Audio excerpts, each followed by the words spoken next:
또는 실천편이라고 할 수가 있는데요. 이 실천은 교회 안에서 성도 간에 성도가 서로에게 하나님의 말씀을 실천함으로써 하나님의 나라, 그리스도의 몸인 교회를 온전하게 세우라라는 메시지입니다. 다시 말씀드리자면 사도 바울이 에베소 교회에 편지를 썼는데 그 중에 1장부터 3장은 이 이론이라고 한다면 4장부터 6장까지는 실천편이라고 할 수가 있습니다.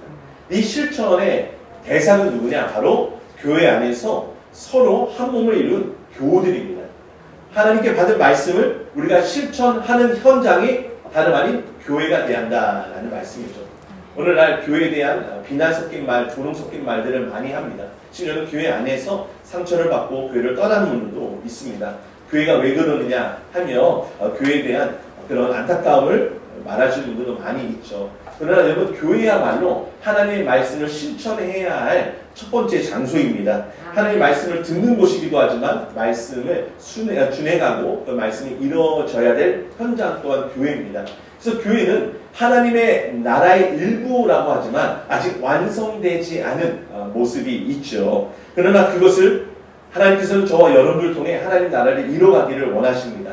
어떤 하나님의 말씀을 우리에게 주심으로써 그 말씀을 통해서 우리 안에 자라나도록 하길 원하신다라는 거죠. 그러나 우리는 교회 안에 있지만 여전히 세상의 악한 모습, 연약한 모습들이 우리 안에 있기 때문에 사실상 우리는 교회 안에서 선한 것, 아름다운 것들이 우리 안에 나오도록 하나님의 도구가 되어야 되는데 때로는 그렇지 못할 때가 있습니다. 우리 안에서 좋은 것이 아니라 악한 마음이, 쓴뿌리가 나올 때가 많이 있죠. 사도 바울 선생님은 그것을 모르는 것이 아닙니다. 그것을 알기 때문에 더욱더 그리스도를 본받아야 한다라고 우리에게 귀한 말씀, 권면의 말씀을 주는 줄 믿습니다. 여러분, 동물들 중에는요, 몸에 독이 있는 동물들이 있죠. 뱀 같은 경우, 그렇죠. 뭐 거미도 그렇고요. 그리고 보고도 그렇죠. 몸에 독인데 이 독이 치명적이어가지고 사람이 이것을 물리거나 또 잘못 복용했었을 때는 독으로 인해 사망에 이를 수가 있습니다. 근데 우리 인간도요, 몸 안에 독이 있습니다.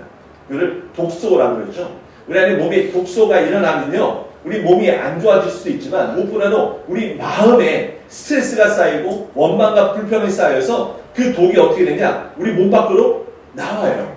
뱀은 물어서 물 때 그 독이 나오지만 우리는 말을 할 때 그 말에 독이 묻어서 나올 때가 얼마나 많은지 모릅니다. 우리가 에스겔서 말씀을 살펴보고 있는데 지난 시간에 우리는 이 에스겔의 소명장 중에 2장에 봤을 때 하나님이 패역한 족속, 패역하다라는 말을 굉장히 많이 하시는 것을 보았어요. 이 패역하다라는 것이 히브리어로 메리라는 단어가 있었는데 이게 어원이 뭐냐? 마라입니다. 마라가 뭐죠? 쓰다라는 거예요. 이 쓰다라는 것을 우리 입에 쓰다라는 정도가 아니라 독소가 있어서 그 쓴 것을 먹으면 우리가 그것을 생명의 위협을 느끼거나 또는 죽을 수도 있다라는 의미에서의 마라입니다. 죄악으로 인해 이 세상은 마라가 됐어요. 쓰게 된 거예요. 그래서 우리가 그것을 잘못 먹으면 독소에 의해서 우리가 죽을 수 있어요. 그런데 이 원수마귀는 그것을 꿀을 발라놨어요. 달콤하게 만들어놨어요. 죽지 않을 것처럼 보였어요. 이것을 먹으면 절대 죽지 않아. 얼마나 달콤한지 몰라. 이거 먹으면 너 인기가 많아져. 너 행복해질 수 있어. 하면서 꿀을 말라서 우리를 유혹을 하고 미혹을 해서 우리를 하여금 독을 먹게 했죠. 그래서 우리 세상에 나도 모르게 독소를 먹고 독소를 뿜어내면서 살았던 자들이었습니다. 그러나 이전에 우리가 어떻게 합니까? 그리스도 안에서 새로운 피조물이 됐죠. 우리는 이전에는 악한 죄인이었어요. 하나님의 원수였어요. 그러나 우리를 하여금 새로운 피조물이 되게 하셨어요. 그래서 우리 안에 뭡니까? 원독소를 제거하셨어요. 그래서 우리는 나도 모르게 독이 묻어날 수 있다는 거예요. 그래서 우리는 구원을 받았지만 여전히 세상에서 나도 모르게 독을 먹거나 독을 마시거나 또 그래서 독을 쏟아낼 때가 많이 있다는 사실을 우리는 알아야 합니다. 그래서 우리는 교회 안에서 내 안에 독소가 나오는 것이 아니라 은혜가 나오도록 해야 합니다. 우리 말 속에 악한 말, 분냄이 아니라 우리 안에 오직 은혜로운 말, 듣는 자들로 하여금 은혜를 끼치는 자가 되어야 합니다. 그러면 어디서부터 그 은혜가 나와야 됩니까? 우리 마음에서, 우리 심령에서, 우리 생각에서 하나님의 그 은혜가 나와야 할 줄 믿습니다.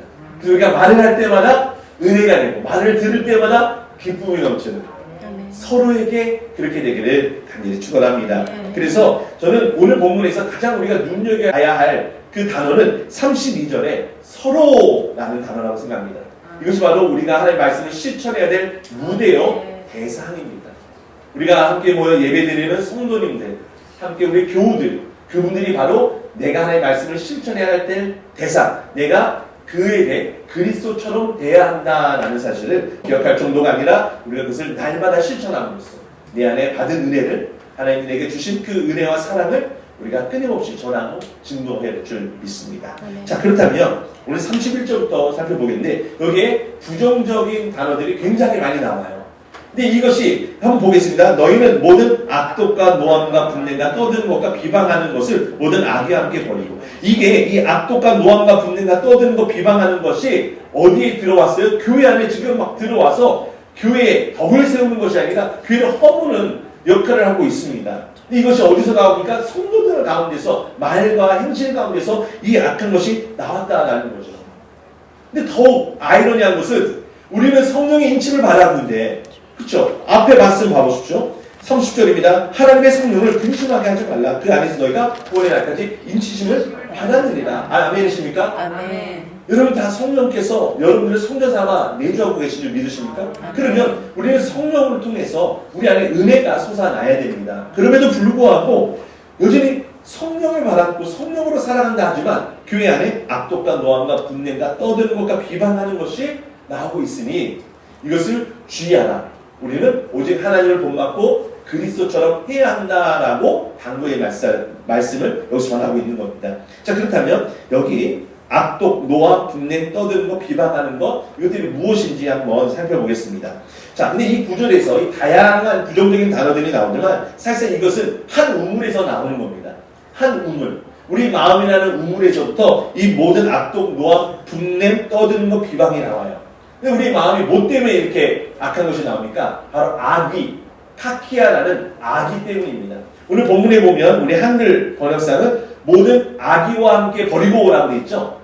악의는 우리를 아프게 하고 힘들게 하는 겁니다. 악입니다. 악. 우리가 악의로 인해서 우리 인간이 병들고 그리고 아프고 가난해지고 저주 속에 살아가요. 우리는 그 악의 때문에 시달려 있어요. 하나님께서는 우리에게 악의가 아니라 하나님의 나라의 의를, 복을 우리에게 주신 줄 믿습니다. 아멘. 그래서 우리 예수님은 악의 속에 시달리고 있는 우리를 하나님의 의로, 하나님의 선으로 우리를 건져내 주시는 분이에요. 아멘. 그래서 우리는 이 악에서 구원받았음을 믿어야 됩니다. 아멘. 예수님은 이 악에서 우리를 건져 주셨어요. 그런데 우리는 하나님의 나라와 의를 구하기보다는 여전히 세상에 대한 염려, 근심이 있다 보니 이 악의가 내 안에서 여전히 영향을 끼치게 한다는 거죠.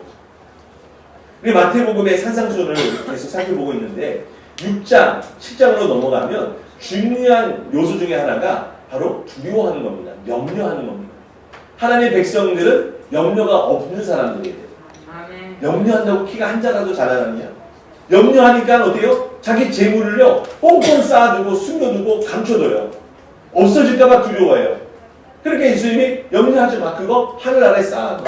하나님께 드려, 하나님께 맡고. 그러면 훔쳐갈 자 없잖아. 하나님이 다 지켜주시는데, 하나님이 세큐리티가 되어주시는데 무슨 염려냐? 그런데 여전히 그 무리들 가운데는 염려한 자가 있더라는 거예요.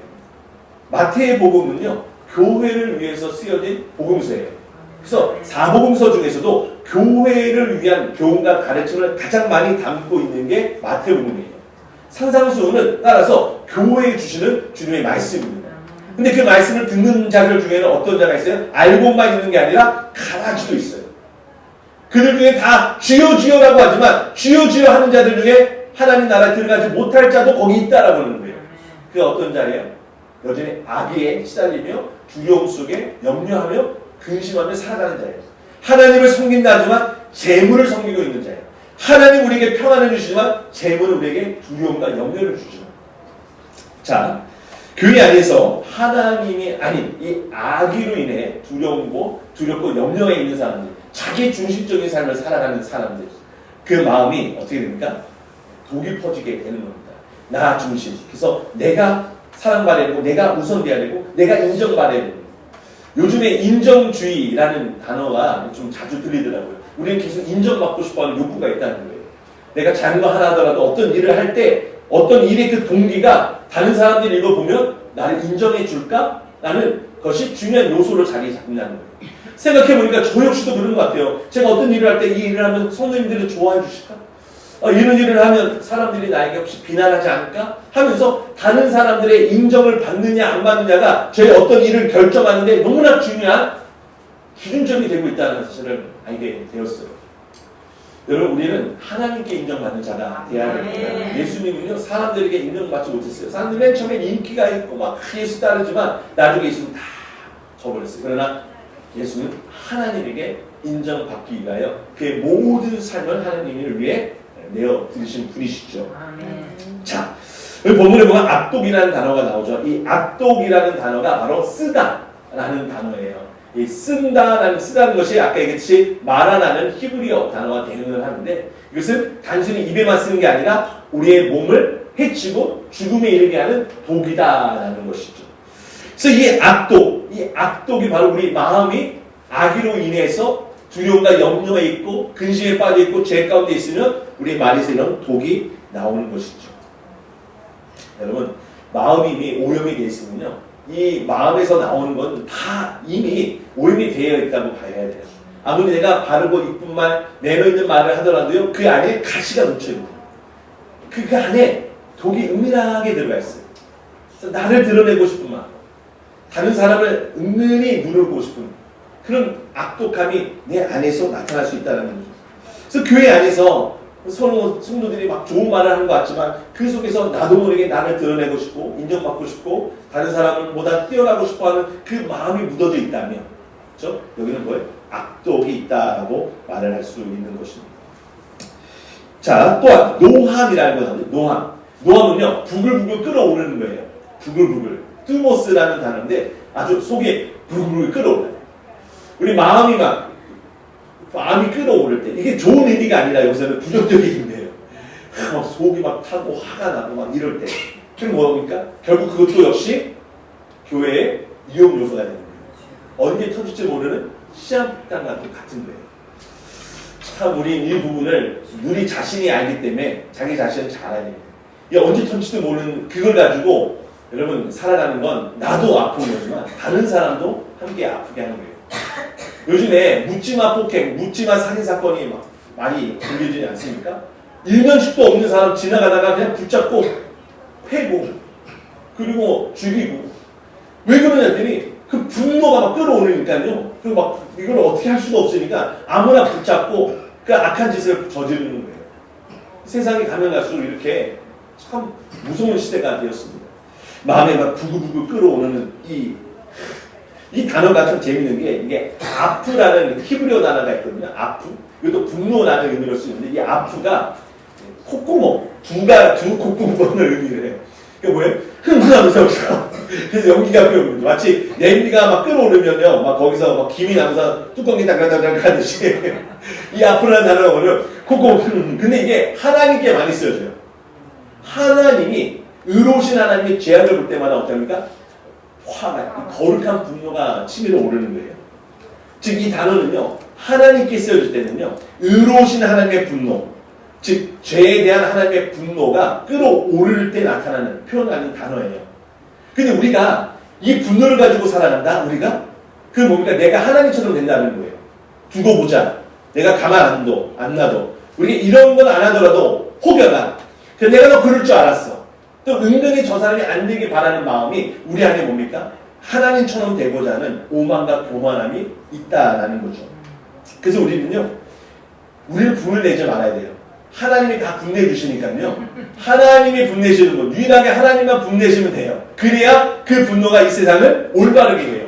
근데 내가 바르지 않고 거룩하지 않은 내가 분을 낼 경우는 뭡니까?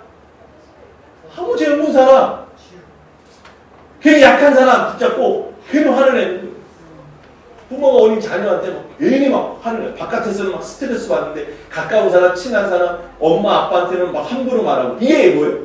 이게 안에 있는 이 분노가 있어서 그는 하나님께 맡게 됩니다. 요나서에 보면 요나가 이 화가 분노가 치밀어요. 이 아수르를 봤었을 때 막 불이 차는데 하나님이 야 너가 분내는 것이 옳으냐? 나도 참는데 너가 왜 그러지? 이런 거죠. 하나님도 참고 오래 참으시고 인내하고 기다려주고 계시는데 왜 우리가 뭐라고 왜 분을 내고 화를 내겠습니까? 자, 분냄도 마찬가지입니다. 여기서 분냄이라는 단어도 나오는데 이것도 같은 맥락에서 함께 볼 수가 있는 것이죠. 자, 그 다음에 떠드는 것이 나오죠. 떠드는 거. 이 떠든다라는 이 단어가 좀 특이합니다. 이거는 그라우게라는 단어이거든요. 그라우게라는 단어인데 이것을 소리를 막 빠락빠락 지르는 거예요. 그냥 큰 소리는 내는 게 아니라 뭐라고요? 막 악에 받친 소리 있죠? 야! 소리 지르는 거예요. 야! 내 삐리야! 이게 뭐예요? 이게 여기서 떠드는 거예요. 그냥 떠드는 소리 들리는 게 아니라 화가 막 내서 막 소리를 고왕고왕 치는 거예요. 이것도요, 그냥 그 사람 성격 탓으로 보면 안 돼요. 아, 저 사람 성격이 좀 그래서요, 목소리가 클 뿐이지, 저는 속 괜찮아요. 이런 게 아니에요. 마음에서부터 악에 받쳐서 막 나오는 소리거든요. 자, 근데 이 크라우게라는 이 떠드는 소리가 통곡하다라는 단어로 많이 또 성경에 쓰여요. 통곡하다. 이 통곡하다는 게 뭔가 그 슬픔에 못 이겨서, 그렇죠? 슬픔에 가득 차서 막 어벅 소리가 나는 거예요. 그 여기는 이 소리에는 의미가 없어요. 이 소리 자체에는 어떤 의미가 없는 거예요. 그래서 크라우게는요 두 가지 의미로 나눠볼 수 있는데 하나는 의미가 있는 소리질, 하나는 의미가 없이 그냥 뭐예요? 질러내는 소리질. 그래서 이 통곡이라고 했었을 때는 이 통곡도요 의미가 있는 통곡이 있고 의미가 없는 그냥 북받쳐서 나는 그런 꺽꺽내는 소리가 있어요. 자, 근데 교회 안에서 지금 사도 바울이 지금 주의하라고 말하는 이 크라우게는 어떤 의미일까요? 이거는 어떤 의미, 바르게 하고 있는 것이 아니라 그런 악에 맞춰서 자기의 화를 내고 분을 푸는 그런 떠드는 것이죠. 근데 우리는 올바른 통곡을 해야 돼요. 이건 예수님도 통곡을 하셨어요. 히브리서 5장 7절에 보면 그가 육체에 계실 때에 자기를 죽음에서 능히 구원하실 이에게 심한 통곡과 눈물로 간구와 소원을 올렸고 그리고 응답을 받으셨는데 그 응답은 뭐 때문에 받느냐? 그가 소리를 빠락빠락 지어서 통곡했기 때문에 응답받은 것이 아니라 그의 경건하심으로 말미암아 들으심을 얻어냅니다. 그래서 이 통곡은 경건한 자의 통곡이 돼야 돼요. 경건하지 않고 거룩하지 않고 소리를 지르는 뭐가 돼요? 이거는 교회를 흔들고 무너뜨리는 떠드는 것이 돼요. 그러나 경건한 자, 하나님을 향해서 하는 통곡은 하나님께 응답을 받습니다. 그래서 우리는요, 이 큰 소리로 내는 건 이 통곡은 오직 하나님께만 향해야 돼요. 사람에게 향하면 안 됩니다. 아무리 그것이 의미가 있고 아무리 그것이 좋은 의미라 해도요, 소리를 팍팍 지르는 것은 결코 주님의 교회에 옳지 않습니다. 그래서 우리는요, 소리를 하나님께 그렇다고 소리를 팍팍 지르는 것도 아니라 내 마음에서부터 그 울분 하나님께 맡기는 거죠. 하나님이 나의 모든 것을 아시기 때문에. 여러분, 예수님이 사람에게 통곡한 적 있으신가요? 없어요. 베드로야, 내가 그래도 너를 믿으니 내가 너한테 좀 내 마음 좀 풀었으면 좋겠다. 나 좀 상담 좀 해다. 이러지 않았어요. 물론 우리는 교우들끼리 자신의 고민과 기도 제목을 내오는 게 중요하지만 우리는 하나님 그분께 우리는 가장 많은 가장 온전한 통곡을 해야 될 줄 믿습니다. 이 통곡, 하나님께 드리는 이 통곡은 요한계시록 21장 4절에 보면 그치는 날이 와요. 그렇죠? 그래서 통곡하는 것, 곡하는 것이 더 이상 없는. 그때는 뭐예요? 하나님이 나의 모든 것을 들어주고 계셨구나. 하나님 나를 이렇게 사랑하시는 거라는 것을 보게 되는 날이 오는 줄 믿습니다. 비방하는 것이 나오죠. 비방하는 거. 이 비방하다라는 단어도요, 우리가 좀 여러분들이 옆에다가 하나 메모를 해놓으시면 좋을 것 같아요. 이게 블라스페미아라는 단어인데요. 이 블라스페미아를 적으라는 게 아니라 이거는 신성모독과 관련된 비방이에요. 신성모독과 관련된 비방. 그래서 이 비방은 다른 사람들에게 헌담하는 것도 포함이 되지만 사실 이것은 하나님의 교회를 흔드는 하나님의 영광을 먹칠하는 비방이 돼요. 여러분, 우리는 교회의 이야기를 하고 있는 거예요. 사도 바울이 지금 이야기를 교회 안에서 하는 이 비방은 결국 하나님의 교회를 흔드는 것이 되고 교회를 무너뜨리는 것이 된다. 그것은 신성모독이다라고 말을 하는 거죠. 그리고 이 신천지의 작전 중에 하나가 뭐냐? 일반 기성교회에 살며시 들어와요. 3년씩 들어오는데 특히 교회가 이제 지역교회 중에 좀 성도 수가 많지 않은 교회에 들어온답니다. 그래가지고 한 명이 몰래 들어오고 나중에 이 사람이 전도를 해서 또 몇 명이 들어와요. 근데 이분들은 교회에 엄청나게 헌신을 잘하는 거예요. 그러니까 교회가 성도가 적으니까 목사님은 오셨으니까 막 반겨주는 분도 계시겠죠. 그리고 막 교회 일 막 나서서 그렇게 하고 그러니까 막 신뢰를 하는 거예요. 그래서 성도들도 와 이런 분이 우리 교회가 너무 좋다. 그래서 분위기가 막 좋아지는 거예요. 근데 알고 봤더니 이분들이 뭐예요? 이 사람들이 신천지 이단들이에요. 그래서 어느 정도 분위기가 잡히고 자기들이 영향력을 끼치고 입지가 좋아지면 그때부터 뭘 하냐? 비방하는 말을 하는 거예요. 그래서 유언 비어를 퍼뜨려요. 목사님에 대해서. 목사에 대해서 목사님이 말이야 막 문제 있지 않아? 저러지 않아? 하면서 성도들에게 쑥쑥 대면 목사에 대한 부정적인 생각을 갖게 하는 거예요.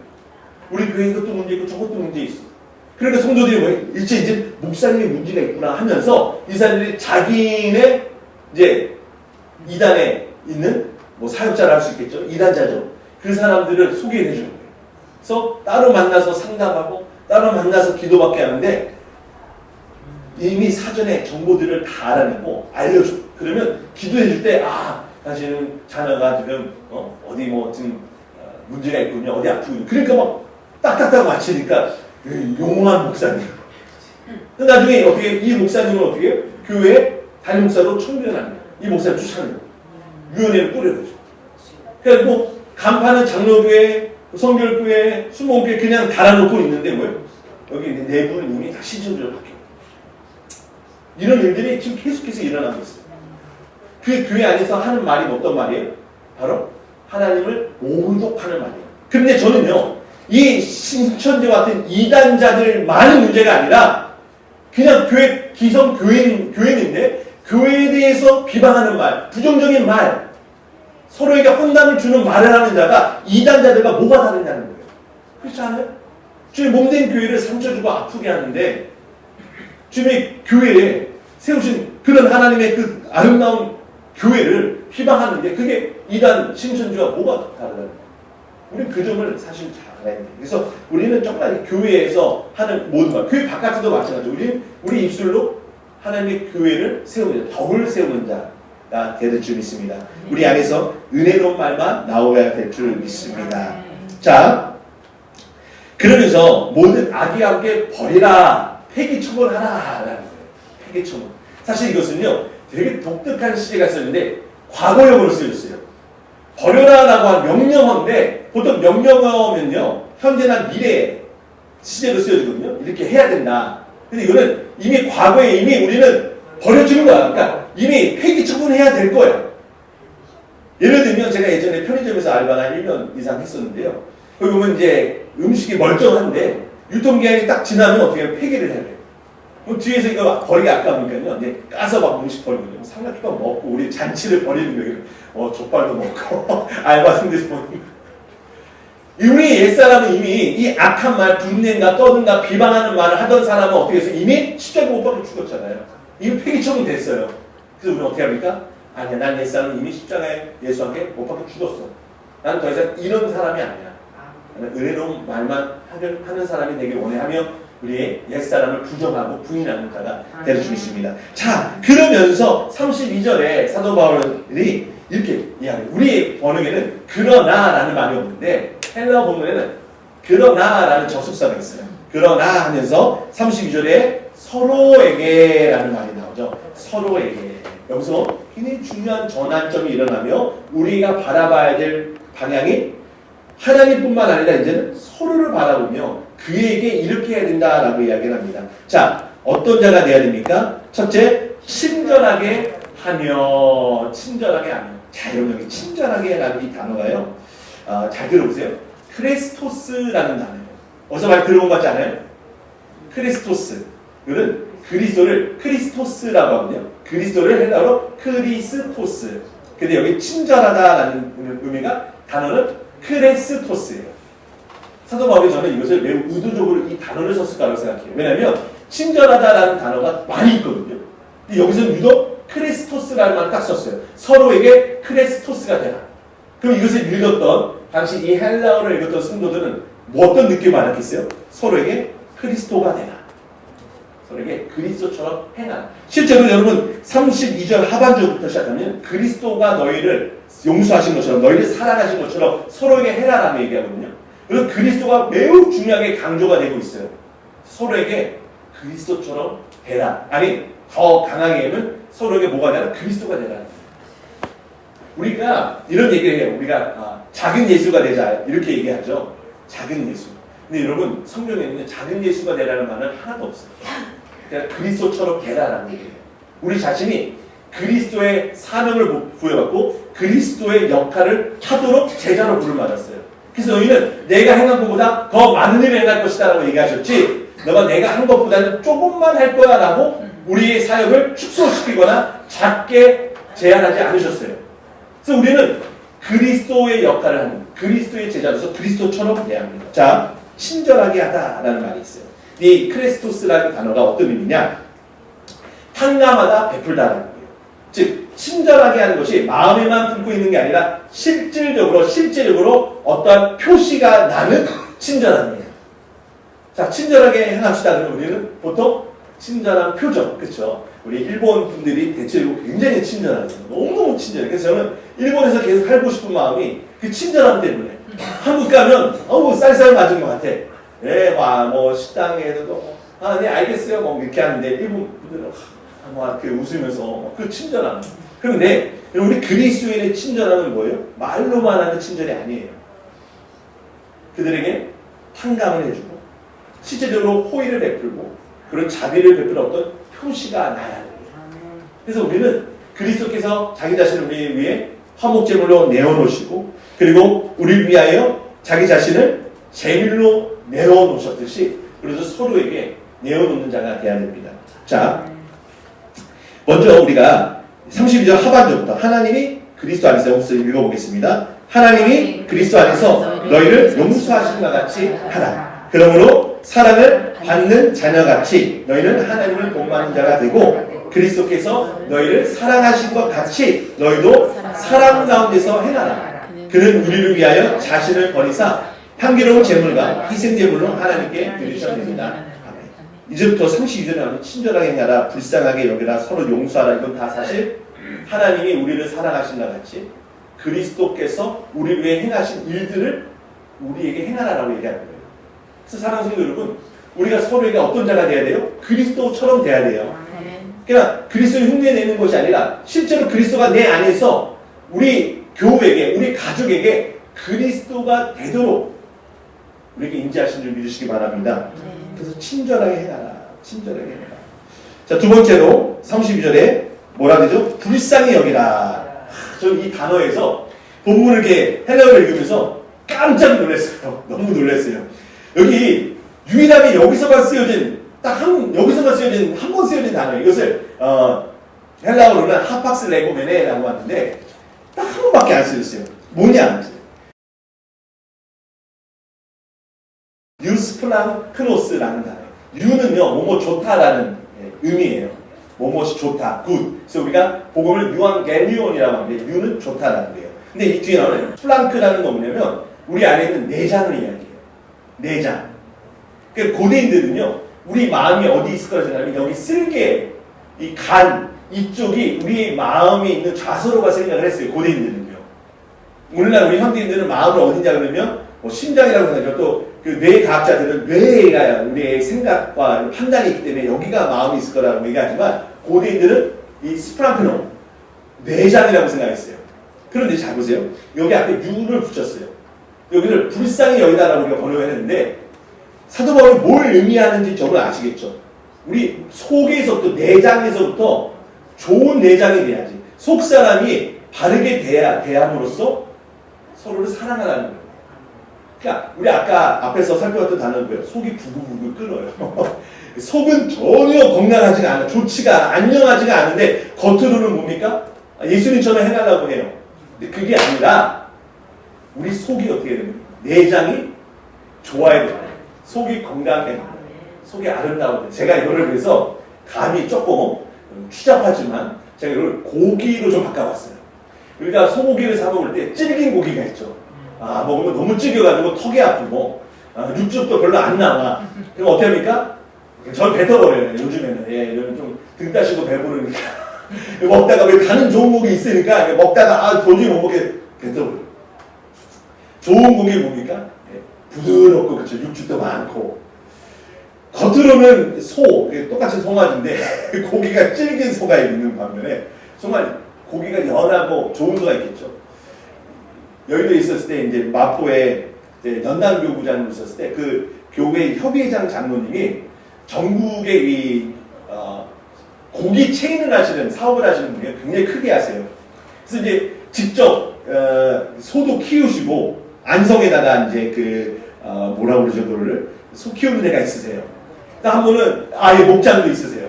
그래서 한 번은 이제 거기를 같이 지나가다가 목사님 제가 여기 도축장이 하나 있는데 여기 한번 구경해 보실랍니까? 라는 거예요. 근데 또 궁금하잖아요. 목사가 언제 이런 걸 보겠어요. 그래서 장로님 저도 보고 싶어요. 가고 싶어요. 그랬더니 가까우니까 한번 가시죠. 해서 갔어요. 갔더니 어느 이제 거기에 소들을 이렇게 막 모아놓은 거예요. 목장은 아니에요. 소를 도축하려고 하는 그것인데 한참 올라가요. 거기 2층, 3층 정도 올라가더라고요. 올라가서 딱 내려다 보니까 거기에 소들이 수십 마리, 수백 마리가 모여 있어요. 그래서 얘네들이 이제 도축이 될 소들이고 이 소가 이제 고기가 이제 돼서 정육이 돼서 이제 전국으로 체인으로 가는 거예요. 근데 참 제가 그래서 참 신기한 거 봤어요. 장로님이 딱 올라가더니 목사님 한번 봐보세요.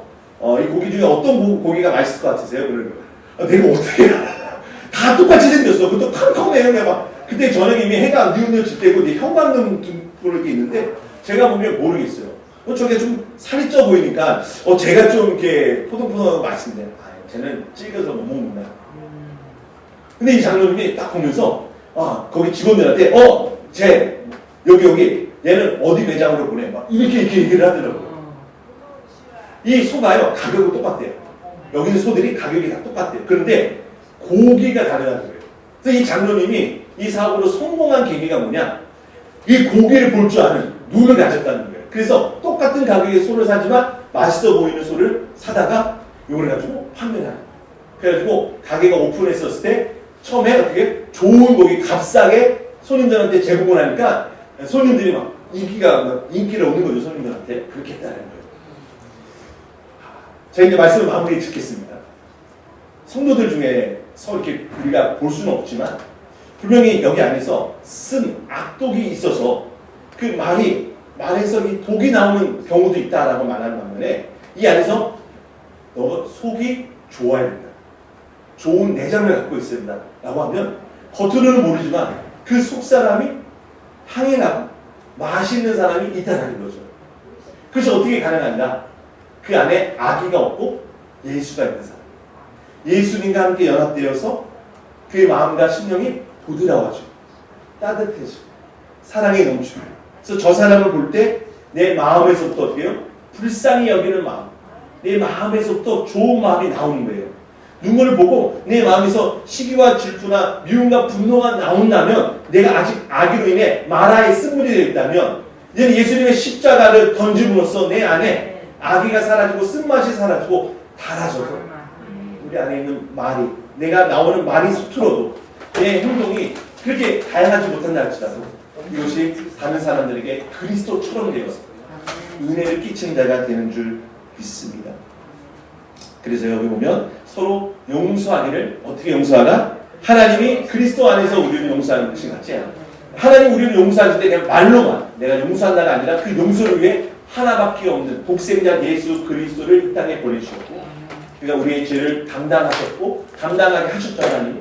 그리고 그를 채찍 맞고 창에 찔리고 조롱받고 정말 비참한 가운데 십자가에 달려 죽게 하셨어요. 그게 뭐예요? 우리를 사랑하신 같이 용서하신 같이 하는 겁니다. 그렇다면 우리가 우리의 교우들을 우리 가까이 있는 형제 자매들을 식구들을 용서 안 하면 어떤 각오까지 해야 돼요?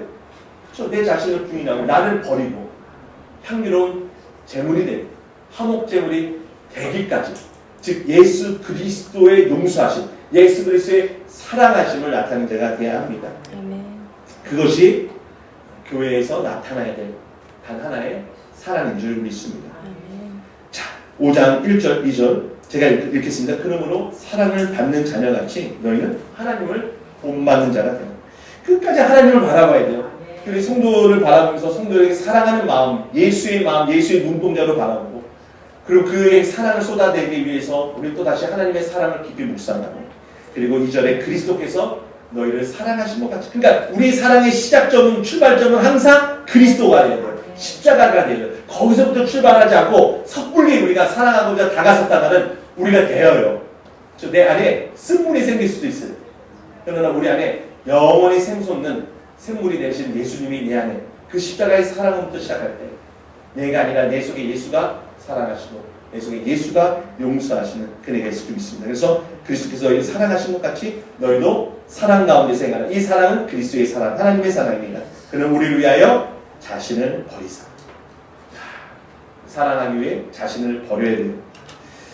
향기로운 제물과 희생 제물로 하나님께 드리셨느니라. 아멘. 요즘에 TV 프로그램을 보면요, 맛집 굉장히 많이 나와요. 맛있는 집, 그 식당들, 사람들이 찾아가가지고 많이 알려지지 않은 그런 식당들, 그 연예인들이 찾아가가지고 방송에 나오면 엄청 또 뜨죠. 대박이 나죠. 그래서